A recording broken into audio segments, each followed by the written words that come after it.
या ॲपमध्ये आपल्याला वेगवेगळ्या प्रकारचे रिपोर्ट जनरेट करता येतात. उदाहरणार्थ प्रोग्रेस चार्ट. या प्रोग्रेस चार्ट मध्ये जर आपण पाहिलं तर या ठिकाणी माझे जे विद्यार्थी आहेत त्यांचे नाव ऑटोमॅटिक आलेले आहेत आणि वरचा डाटा सुद्धा ऑटोमॅटिक आलेला आहे. सोबतच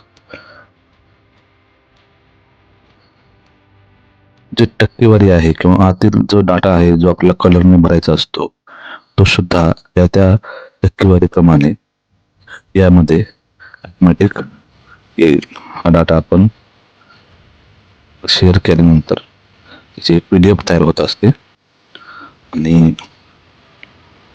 PDF तयार झाल्यानंतर ही PDF तयार होते आणि PDF तयार झाल्यानंतर आपण त्याची प्रिंट काढू शकतो.